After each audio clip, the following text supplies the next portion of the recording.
அரசாங்கம் வந்து சொல்ற அளவை விட லட்சக்கணக்கான யூனிட் அதிகமாக தான் மண் வாங்க தவிர விதிமுறைக்கு உட்பட்டு இவர் வந்து மண் குவாரி நடத்தினாரு, ரொம்ப மகாத்மா காந்தி அவர் அப்படின்னு ஒரு பயலும் கிடையாது. கடுமையான வார்த்தையை போட்டு ஒரு முன்னாள் அமைச்சரை வந்து முன்னாள் அமைச்சர் ஏர்போர்ட் மூர்த்தி அவர்கள் என் வீட்டு காசு எடுத்துறவனுக்கு அவனுக்கு மரியாதை. பாவம் ஏழை எளிய மக்களுக்கு அவங்க ஏதோ உதவி பண்றாங்க, அந்த உதவி ஓட்டுக்கு பணம் கொடுக்கறதும் ஏழை எளியலுக்கு ஏதோ பாவம் நாங்க திமுக ஓட்டுக்கு பணம் கொடுக்க கூடாதுன்னு அரசு சொல்லுது. மண்ணுக்கு பணம் மண்ணுக்கு பணம் கொடுத்தாங்கன்னு எப்படி நீங்க சொல்றீங்க? அதுல எழுதி இருக்கா மண்ணுக்கு தான் பணம் தரப்படுகிறது அப்படின்னு பேனர் வச்சு? மண்ணுக்கு வாயில மண்ணு போறதுக்கு தானே மண் எடுக்கிறோம். இந்தடா ஒரு நிர்வாணம் படிச்ச ஒருத்தனை அடிக்கிறதுக்கு யார்? மனித உரிமை ஆணையம் மனித உரிமை ஆணையம் அதை கண்டுபிடிக்கும். செந்தில் காலேஜ் போன்ற ஆளை போய் பார்க்கறதுக்கு தான் தமிழ்நாடு மனித உரிமை ஆணையம் இருக்கு.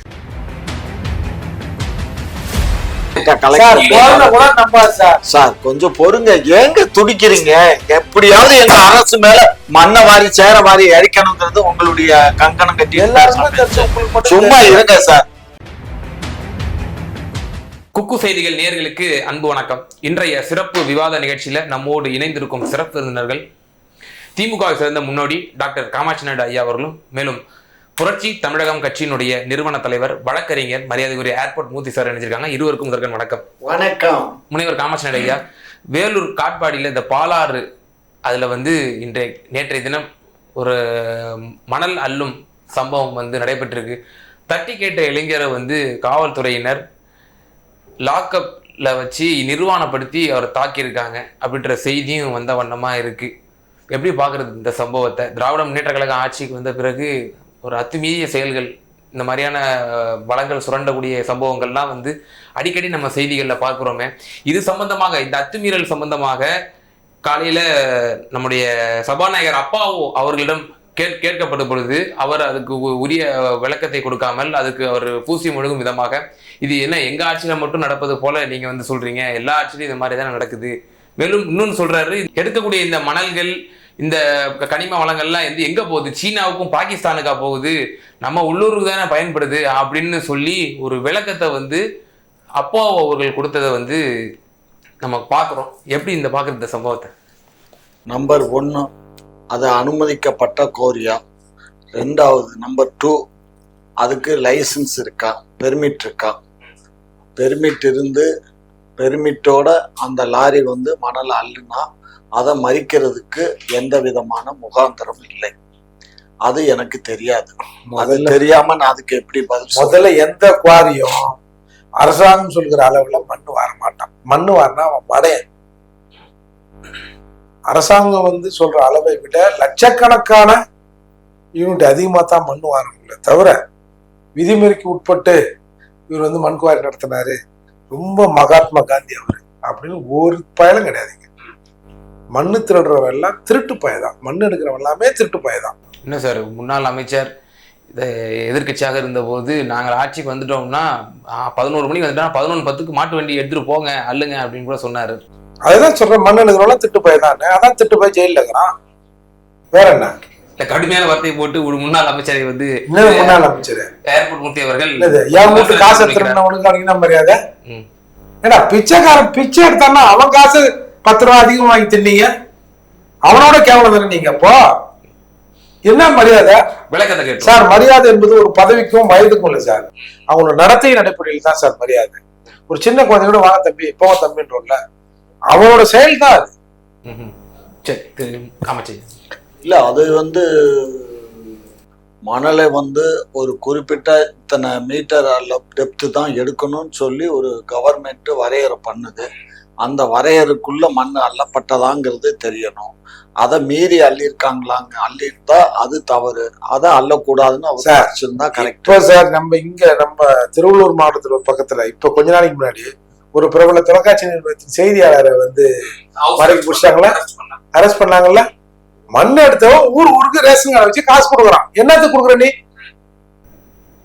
இந்த சம்பவம் ஒரு 3-4 மாதங்களுக்கு முன்னதாக இதே ஏர்போர்ட் மூர்த்தி அவர்கள் மத்தியிலேயே நீங்க வந்து விவாதம் நம்ம வச்சோம். இதே சம்பவம், இதே போல ஒரு சம்பவம் News நியூஸ் 7 தமிழினுடைய கருப்பையா என்ற ஒரு செய்தியாளர் என்று நினைக்கிறேன். அந்த செய்தியாளர் வந்து அரெஸ்ட் பண்ணி உள்ள வச்சதை நம்ம ஆனா உடனே வெளியில விட்டாச்சியா, அவர் அத்துமீறி அங்க போய் வண்டிகளை எல்லாம் இவரு அத்துமீறி போனாரு. ஆமா, புகைப்படம் எடுத்துட்டு இருந்தாரு. காசு கொடுக்கறத புகைப்படம் எடுத்தாரு அவரு. அவர் ஒரு செய்தியாளர் அடிப்படையில இந்த பாரு, பாவம் ஏழை எளிய மக்களுக்கு அவங்க ஏதோ உதவி பண்றாங்க. அந்த உதவி ஓட்டுக்கு பணம் கொடுக்கறதும் ஏழை எளியலுக்கு ஏதோ பாவம், நாங்க திமுக ஓட்டுக்கு பணம் கொடுக்க கூடாதுன்னு அரசு சொல்லுது. மண்ணுக்கு பணம் கொடுக்கலாம். மண்ணுக்கு பணம் கொடுத்தாங்கன்னு எப்படி நீங்க சொல்றீங்க? அதுல எழுதி இருக்கா மண்ணுக்கு தான் பணம் தரப்படுகிறது அப்படின்னு பேனர் வச்சு? மண்ணுக்கு இல்ல, உங்க வாயில மண்ணு போறதுக்கு தானே மண் எடுக்கிறோம்.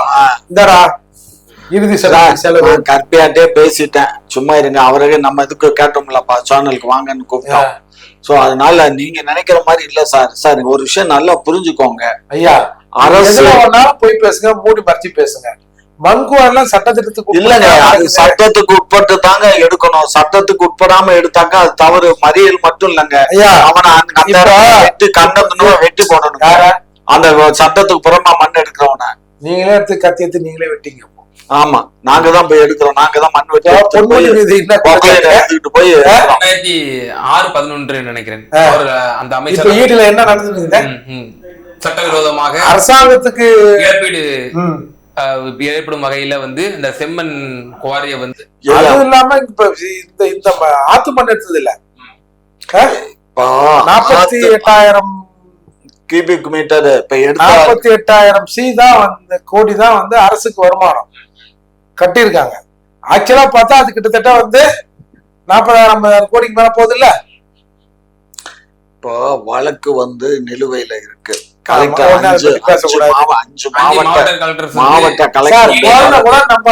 சார் கொஞ்சம் பொறுங்க, ஏங்க துடிக்கிறீங்க? எப்படியாவது எங்க அரசு மேல மண்ணை வாரி சேர வாரி அழிக்கணுங்கிறது உங்களுடைய கங்கணம் கட்டி எல்லாருமே சும்மா இருங்க சார். நான் தான் சொல்றேனே, இங்க பாருங்க, ஒரு விஷயம் நல்லா கேட்டுக்கோங்க. அரசு கரெக்டா மண் எடுக்கிறாங்க. எவனோ ஒரு முட்டா பைய போய் கட்டிங் கேட்டிருக்கான், ஒரு சின்ன பையன். அவன் போய் அங்க மண்ணை நிறுத்தி எனக்கு ஒரு மண்ணுக்கு இவ்வளவு காசு கொடுன்னு கேட்டிருக்கான். அதெல்லாம் சட்டத்துக்கு ரொம்ப காசு கேட்டான். அவனை அடிச்சு வச்சுதான் கரெக்டா அவனை என்கவுண்டர் கூட பண்ணிருக்கணும். அந்த மாதிரி நான் எல்லாம் விட்டேன்னு வச்சுக்க, ஊருக்கு நாளைக்கு வந்து அப்ப இப்ப பூனைக்குட்டி வெளியில வந்துருச்சா, அவர் வாயில இருந்தா கட்டிங் கேட்டான்னு. ஆமா புரிஞ்சுக்கோ. ஆமா ஆமா, ஊருக்கு நாளைக்கு வந்து எல்லாம் இவருடைய கட்சிக்காரன் தான். உடனே ஐயா கேட்பாரு, கன்னியாகுமரியில அப்ப நாம் தமிழர் தம்பிகள் எல்லாம் வந்து இதே கட்டிங் தான் கேக்குறாங்க. ஆமா ஆமா, நாங்க வந்து எல்லா இடத்துலயும் தான் நாங்க சட்டத்துக்கு உட்பட்டு மண் எடுக்கிறோம். சட்டத்துக்கு உட்பட்டு எங்க கிட்ட சட்டத்துக்கு மீறி பணம் கேட்கறான். நாளைக்கு எல்லாரையும் என்கவுண்டர் பண்றதுக்கு ஒரு ஆர்டர் போடுங்க போ, முடிஞ்சது. அதாவது வழக்கு நீதிமன்றத்துல நிலுவையில இருக்கு. அதுவும் இப்ப சாட்டிலைட் மூலியமா தான் கண்டுபிடிச்சான்னு சொல்றான். அப்படி இருக்கும்போது இப்ப மண் அள்ளுறது சட்டத்துக்கு புறம்பான முறையில அள்ள முடியுமா? கொஞ்சம் நீங்க மனிதாபிமானமா நினைச்சு பாருங்க. வழக்கு ஹைகோர்ட்ல பெண்டிங்ல இருக்கு, சாட்டிலைட்டு மேல இருந்து பாத்துக்கிட்டே இருக்கு, 3வது கண்ணு. அப்படி இருக்கும்போது அந்த மாதிரி செய்ய இயலுமா? அப்ப இது வந்து தவறான செய்தி தான் பரப்புரை. அதுவும் வந்து ஒரு ராமராஜ்யம் நடத்துகிற ஆட்சியில இந்த மாதிரி மண்ணை திருட முடியுமா? அது என்னையா, இப்ப அவர் தட்டி கேட்க போனாருன்னு சொல்றாங்க. போனதனுடைய விளைவாக அவர் லாக்அப்ல வச்சு காவலர்கள் வந்து நிர்வாணப்படுத்தி தாக்கி இருக்கதாக. அதெல்லாம் நிர்வாணப்படுத்தல. காவலர்கள் இது மாதிரி நடவடிக்கை ஈடுபடுறாங்க அப்படின்னா காவலர்கள் வந்து அதாவது அரசியல்வாதிகளுடைய தூண்டுதல் இல்லாம காவல்துறை செஞ்சிருவாங்க. காவல்துறை வந்து தடி கொண்டு அடிக்கிறதே தவறு. அது வந்து இவன் வந்து திருடன் இல்ல. திருடனா இருந்திருந்தா அவனை அடிச்சு எங்கடா ஒளிச்சு வச்சிருக்க, எங்க திருடுன, அதை அடிக்க கூடாது. பட் இருந்தாலும் அதை வேணாலும் ஒத்துக்கிடலாம். இவன் வந்து மணல் அள்ளிட்டாங்க அப்படின்னு சொன்னா, ஏப்பா அளவுக்கு அதிகமா இல்லப்பா, அளவோட தான் அள்ளி இருக்காங்க, அதை எதுக்கு நீ மறிக்கிற, சரி இனிமே இந்த மாதிரி எல்லாம் பண்ணாத அப்படின்னு சொல்லி எழுதி வாங்கிட்டு போடான்னு பத்தி விடணும். அவங்க காவல் நிலையத்துல அவனை நிர்வாணப்படுத்தி அடிச்சிருக்காங்க அப்படின்னு சொன்னா, அது வந்து அந்த காவல் நிலையத்துல இருக்கக்கூடிய காவலர்களையும் காவல் அதிகாரியும் தான் அதுக்கு பொறுப்பு. ஆய்வாளர் தான் பொறுப்பு. உடனடியா அவங்கள பணிமாற்றம். ரொம்ப சுருக்கி சொல்றீங்கன்னு நினைக்கிறேன். என்ன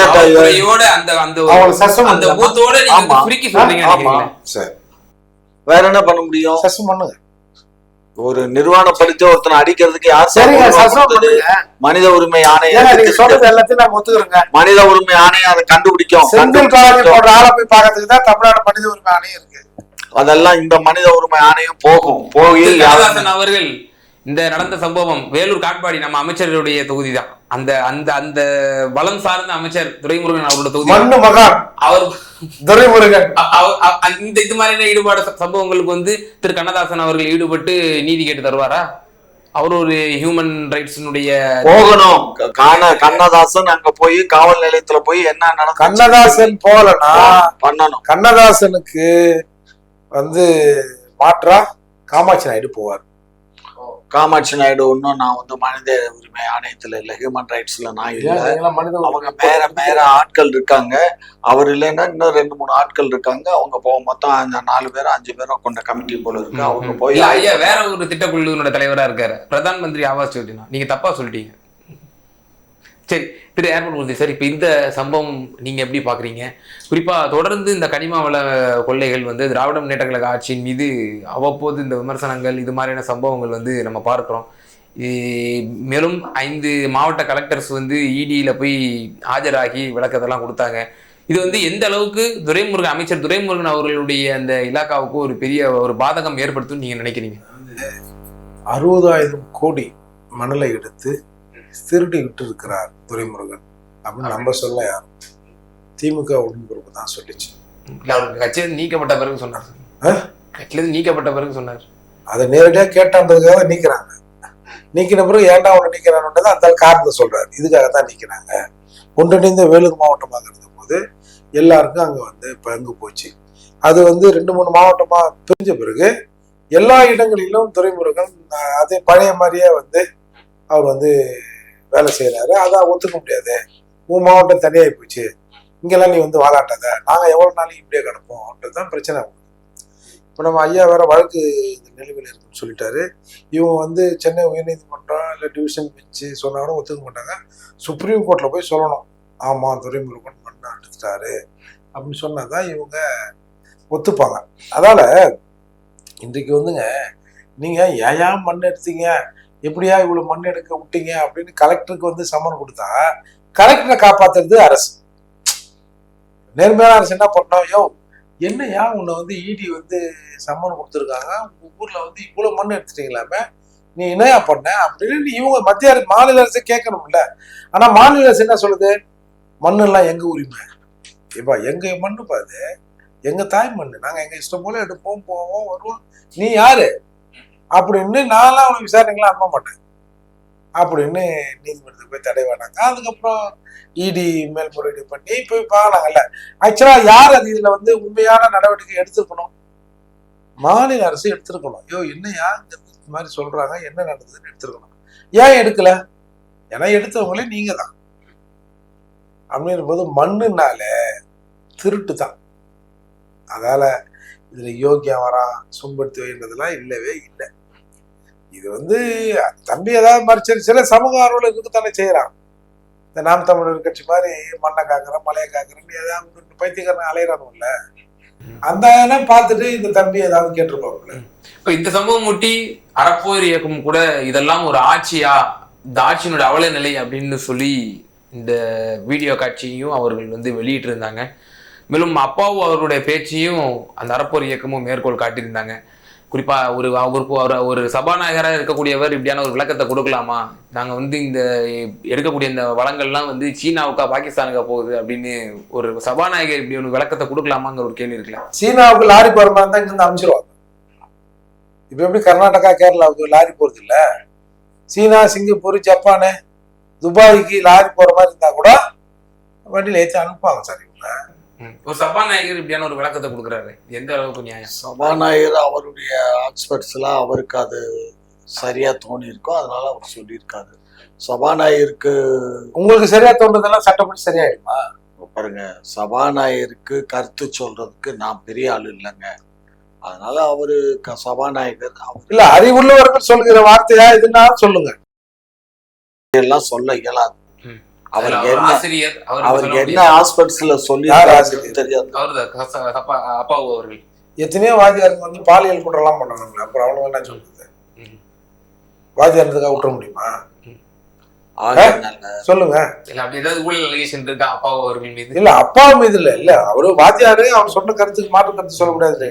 நீங்க வந்து சில வாத்தியாருக்கு பிள்ளைங்க மேல கை வச்சிடறாங்க, குழந்தை பிள்ளைங்க மேல வாத்தியார் தானே விட்டுற முடியுமா? ம். தப்புதான். ஏணிமலைன்னா நீங்க என்ன பேசிட்டு இருக்கீங்க? சும்மா இந்த வேலையெல்லாம் பேச நடக்குதா இல்லையா ஐயா? சார் நடக்குது. அவன் தண்டனை அணிவிக்கிறான்ல, தப்பு செய்யறவன் தண்டனை அணிவிக்கிறான். வாத்தியார் பேச்சுக்கு மறுபேச்சு இல்லைன்றீங்களா? நான் சொல்லல, அவர் சொன்னாரு. கேளுங்க, அவருக்காக தான் சொல்றேன். ஆகையினால சபாநாயகர் சொன்னது சரியா ரைட்டா தப்பாங்கிறது வந்து என்னுடைய பார்வைக்கு பொதுவா ஒருத்தர் சொல்லிட்டாரு. திமுகவுடைய சபாநாயகர் அவர்கள், திமுகவுடைய சபாநாயகர், சட்டமன்ற தலைவர் சொல்றாரு, எம்எல்ஏ அவர் இப்படியான ஒரு கருத்தை முன்வைக்கிறார். இதுக்கு நீங்க விளக்கம் கொடுத்தானே ஆகணும். அது அவரு சொல்லுங்க, சரின்னு சொல்லுங்க. அவர் சொன்ன கருத்து 100க்கு 100 உண்மைதான். நம்ம ஒண்ணுமே பேச முடியாது சார். முனைவர் காமச்சையா, நிறைவான ஒரே ஒரு கருத்து. இந்த பரந்தூர் விமான நிலையம், ஏகனாபுரம், அந்த கிராம மக்கள் வந்து அந்த போராட்டத்துல வந்து ஈடுபட்டிருக்காங்க. அம்பேத்கர் சிலையை வந்து இப்போ அதனுடைய வளாகத்துல அவங்க போராட்டத்துல ஈடுபட்டிருக்காங்க. கிட்டத்தட்ட 765 நாட்களாக இந்த போராட்டம் வந்து நீடித்து கொண்டிருக்கிறது. இப்படியான ஒரு அறிவிப்பு வந்து இந்த மக்களுக்கு ஒரு கடும் பாதகமாகவும் தங்களுக்கு ஒரு பெரிய ஒரு அச்சுறுத்தலா இருக்குன்ற மாதிரி அவங்க தொடர்ந்து போராட்டத்தில் ஈடுபட்டு இருக்காங்க. நிறைவான கருத்து, திராவிட முன்னேற்ற கழகம் அரசு ஏன் இவ்வாறான ஒரு எதிர்கட்சியாக இருக்கும்போது ஒரு நிலைப்பாடு, ஆளுங்கட்சியாக வந்து ஒரு நிலைப்பாடா இருக்கு, எப்படி பாக்குறது? அதாவது புரட்சி தலைவி அம்மா காலத்துல ஏற்கனவே வந்து பூந்தமல்லி ஹைரோட்ல நம்ம ஸ்ரீபெரும்புதூரை ஒட்டி 2000 ஏக்கரை வந்து எடுக்கிறதுன்னு சொல்லி முடிவாகி அதுக்கு தான் இதெல்லாம் பண்ணாங்க. பண்ணி சிலதுகள்லாம் ஏற்க ஆரம்பிச்ச உடனே ஒரு அரசியல் கட்சியினுடைய தலைவர் அதுக்கு மறுப்பு தெரிவித்து பெரிய போராட்டங்கள்லாம் பண்ண போறேன்னு சொல்லி ஆரம்பிச்ச உடனே அதை ஏற்கனவே அந்த அம்மா வந்து அதை கைவிட்டாங்க. சரியா? கைவிட்டு அதுக்கப்புறம் புதிதாக அதுக்கப்புறம் வந்த அந்த ஒன்றிய அரசு மறுபடியும் ஒரு 3 இடத்த வந்து சூஸ் பண்ணாங்க. அதுல மறுபடியும் அந்த பூந்தமல்லி, இந்த பரந்தூர் விமான நிலையம், அதே மாதிரி இன்னொரு இடம், மொத்தம் 3 இடத்த சூஸ் பண்ணதுல பரந்தூரை தான் ஒன்றிய அரசு வந்து ஒத்துக்கிட்டாங்க. ஸோ பரந்தூரை பண்ணதுனால இது வந்து ஒன்றிய அரசுக்காக இருங்க சார், ஒன்றிய அரசுக்காக மாநில அரசு கையகப்படுத்தி கொடுக்க வேண்டியது நம்மளுடைய கடமை. ஒன்றிய அரசுக்காக மாநில அரசு கையகப்படுத்தி கொடுக்க வேண்டியது நம்மளுடைய பணம். மாநில அரசு அப்ஜெக்ஷன் தெரிவித்தால் மாநில அரசை மீறி மத்திய அரசு பரந்தூர் விமானத்தை கொண்டு வருமா? வராது. அப்படி பரந்தூர் விமான நிலையம் எதுக்காக வரணுங்கிறோம்? ஒரு நாடு வந்து ஏற்றுமதி இறக்குமதி போக்குவரத்து இவையெல்லாம் வந்து வளர்ச்சி பாதையை முன்னோக்கி செல்லணும்னா இது போன்ற செயல்கள் ஒன்னும் ரோட் மார்க் இருக்கணும், ரயில் மார்க். யார் சொன்ன? நாங்க ஒண்ணு எதுக்கவே இல்லை. நாங்க வந்து சார் நாங்க வந்து எது அம்மா காலத்துல நாங்க எதுக்கவே இல்லை. அந்த எய்த்ததெல்லாம் இன்னொரு நண்பர், அவர் பேரை நான் சொல்ல உபயோகப்படுத்த விரும்பல. சரிங்களா? திமுக ஆதரவு தான். திமுக ஆதரவு தான். நாங்க வந்து அதை பத்தி கண்டுக்கிடல. எதுக்கு அத ஒன்றிய அரசு இங்க நல்ல அப்படியெல்லாம் இல்ல. ஒன்றிய அரசு இங்க பாருங்க, இது வந்து ஒரு நாட்டினுடைய வளர்ச்சிக்காக பிஜேபி ஒரு பாசிச கட்சி ஒரு திட்டத்தை அறிவிக்கிறதா நீங்க எதிர்க்கணும் இல்லைங்க. அப்படியெல்லாம் எல்லாத்தையும் கண்மூடித்தனமா எதிர்க்க முடியாது. ஏற்கனவே இந்த அடிக்கல் நாட்டி 10 வருஷம் முடிஞ்சு போச்சு, இன்னும் ஒன்னத்தையும் காணோம். உடனே போயிட்டோம். உட்காந்து எல்லா ஊர்களையும் கட்டி முடிச்சுட்டானுங்க. எல்லா ஊர்லயும் நீதிமன்றம் அந்த கேள்வி எழுப்பியிருக்கு. அதான் சொல்றேன். ஆமா ஆமா. இப்ப பரந்தூர் விமான நிலையம் கட்டினாங்கன்னா அது பக்கத்துல வந்து எய்ம்ஸ் ஆஸ்பத்திரி ஒரு பிரான்ச் ஒன்று ஆரம்பிக்கிறாங்க. அப்படிதானே சார்? சும்மா இருங்க சார். இது வந்து அதாவது அமெரிக்கா வந்து வல்லரசு ஆனது மட்டும் இல்ல, அது அந்த நாடு பொருளாதாரத்துல முன்னேற்றம் அடைஞ்சதுக்கு காரணமே வந்து ரயில் போக்குவரத்து, தரை போக்குவரத்து, கப்பல் போக்குவரத்து, விமான போக்குவரத்து. இந்த 4 போக்குவரத்துகளும் இருந்த காரணத்தினாலதான் அமெரிக்காவுடைய வளர்ச்சி வந்து அபிதமான வளர்ச்சி அடைஞ்சிச்சு. அது மாதிரி நம்ம தமிழகம் வளர்ச்சி அடையணும்னு சொன்னா நமக்கு இது அவசியம் தேவை. அதே மாதிரி வந்து இந்த ராமர் பாலம்னு சொல்லி நிப்பாட்டினா பாருங்க, அந்த இதையும் பண்ணியிருந்தா நமக்கு இப்ப தூத்துக்குடியில இருந்து வரக்கூடிய அந்த கப்பல் நேரடியா சென்னை துறைமுகத்துக்கு வரும். இப்ப தூத்துக்குடியில இருந்து ஒரு கப்பல் வரணும்னா இலங்கை போய் இலங்கையில இருந்து தான் சென்னைக்கு வரணும். சுற்றி தான் 750 கிலோமீட்டர் சுத்தி வரணும். 750 கிலோமீட்டர்னா எவ்வளவு ஃபியூல் ஆகுது, எவ்வளவு செலவாகுது பாருங்க.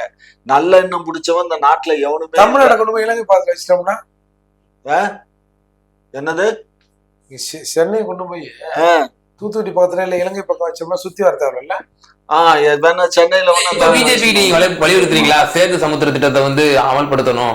கண்டிப்பா. நாங்க சேது சமுத்திர திட்டத்தை கைவிடல, நாங்க வழக்கு நடத்திட்டு தான் இருக்கோம். ஏற்கனவே மண்ணை திட்டிட்டு நாங்க வழக்க நடத்திட்டு தான் இருக்கோம். சேது சமுத்திர திட்டம் கண்டிப்பா வேணும். ஒரு நாட்டினுடைய வளர்ச்சிக்கு அது ரொம்ப ரொம்ப முக்கியம். அதை இருந்துச்சுன்னு சொன்னா நிறைய பொருளாதார முன்னேற்றம் ஏற்படும். நிறைய கப்பல்கள் வந்து வர்றதுல முன்னாடி சேது சமுத்திரத்துல மண் எடுத்த கப்பல் யாருக்கு தெரியல? பாலு தான். ஏங்க நான் தான் சொல்றேன், என்ன இதுல என்ன இருக்கு, அவரு வச்சிருக்காரு, அது பண்ணாரு, என்ன இருக்குது இதுல என்ன ஒளிமறைவு என்ன இருக்குது? சரி, ஓகே. நிறைவான கருத்து சார். இந்த பரந்தூர் விமான நிலைய மக்கள் கிட்டத்தட்ட 765 நாட்கள் இன்றோடு அவர்கள் போராட்டத்தில் ஈடுபட்டு இருக்காங்க. நாம் இறைவனை பிரார்த்திக் கொள்வோம். திமுக நமக்கு ஆதரவாக, அதாவது பரந்தூர் விமான நிலையத்துக்கு எதிர்ப்பாக திமுக நடக்க வேண்டும் சொன்னால் 2026 எலெக்ஷன்ல நம்ம ஓட்டு போடுறதை பொறுத்து தான் திமுக நடவடிக்கை இருக்கு. அதால நீங்க பார்த்து செஞ்சீங்கன்னா திமுக நம்ம பக்கம், எதிர்கட்சியா இருந்ததுன்னா நம்ம பக்கம் நிற்கும். பார்த்து செய்யுங்க. ஓகே, உங்களோட இருவரோட கருத்தை பகிர்ந்தமைக்கு மிகுந்த நன்றி.